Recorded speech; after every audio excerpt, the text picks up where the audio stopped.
It is Saturday, the 21st, and it is so cold out here. I don't know what happened. I thought it was supposed to be colder temperature wise yesterday, but I'm freezing this morning. So I did my quick workout out here.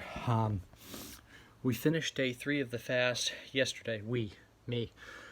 Finished day 3 of the fast, so I only did 10 minutes today because I'm feeling kind of meh this morning. Yeah, it was like super low calorie. So I think I mentioned yesterday, like 500 calories tops during the day. It wasn't like terrible. The only thing that I really noticed was towards the end of the day, or maybe not even the end of the day, but earlier in the day, probably about 2 or 3, started getting tired. And then last night we were sitting downstairs and Jack was watching The Big Bang Theory, which he always does, like pretty much every night. And yeah, so around 8:30, I guess it was, I totally just like bonked on the couch and fell asleep. And then I woke up and I let the dogs out, and then I went back to sleep on the couch. And then we went upstairs, and of course I couldn't go back to sleep. So awesome. So this morning I woke up, and I actually woke up fine, regular time. Didn't have any issues with getting out of bed. Some mornings the alarm goes off and it's like, no. But Mary was asking me yesterday, or last night before I went to sleep, she's like, why don't you just sleep in? And I told her that it's tough to sleep in on the weekends and then try to get back to a regular schedule on Monday.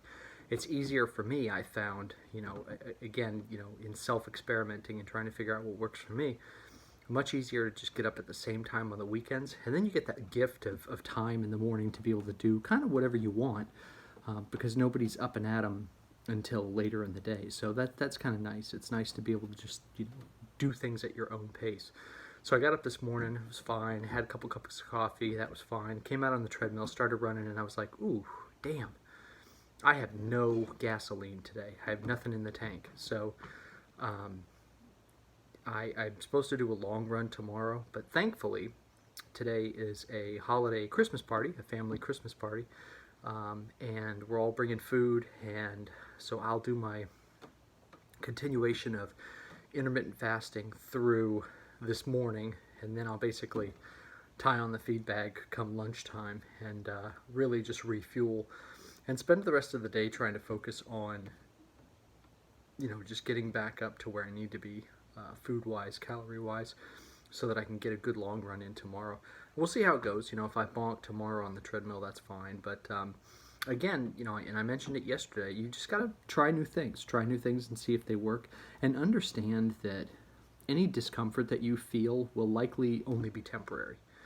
So like last night, I did a baked ziti for everybody, and I had my last meal of the fast, which was like tuna fish and half a banana, which is an awesome combination, by the way. Not so much. Yeah, I don't want to talk about it.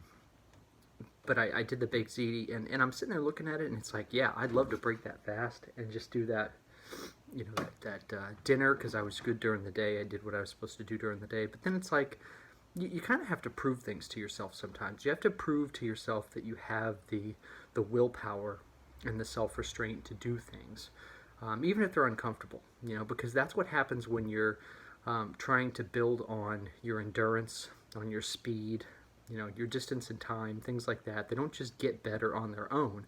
You have to push, and you're going to have days where it's hard. And if you can put yourself into an uncomfortable situation and navigate that situation, you're going to come out the other side stronger and better able to do it the next time. And this is a good example too for like public speaking, or if you play a musical instrument and you play in front of people. Jack had a Christmas concert earlier this week, and he had 2 solos. He plays a trombone player, so they had the band part of the concert, and he did 2 solos during this last song.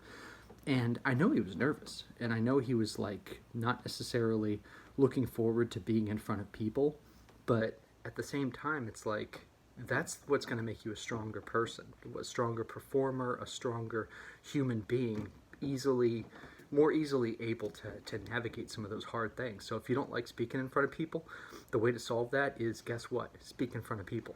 If you don't like to play an instrument in front of people, play an instrument in front of people. If you don't like to bonk when you're in the middle of a race. Make sure that your training is uncomfortable so that you're adequately equipped to do that race. So that's just that's today's message, I guess, is find those uncomfortable times and embrace those uncomfortable times, because those are what's going to make you stronger in the long run. You know, it's not all easy, and every once in a while put yourself in an uncomfortable position that you can navigate and come out the other side and know, you know, it's fine. You know, you were able to do it, and all of that buildup that you had in your mind where you weren't looking forward to it, where you were very apprehensive about the outcome, you know, where you weren't looking forward to doing it, as soon as you start doing it and start doing it regularly, it's going to get easier. So if you want things to get easier, they need to feel like they're harder as you're building up to them. You know, so enjoy the day. Hopefully it's not a hard day for you, but stay warm out there, and happy day 21.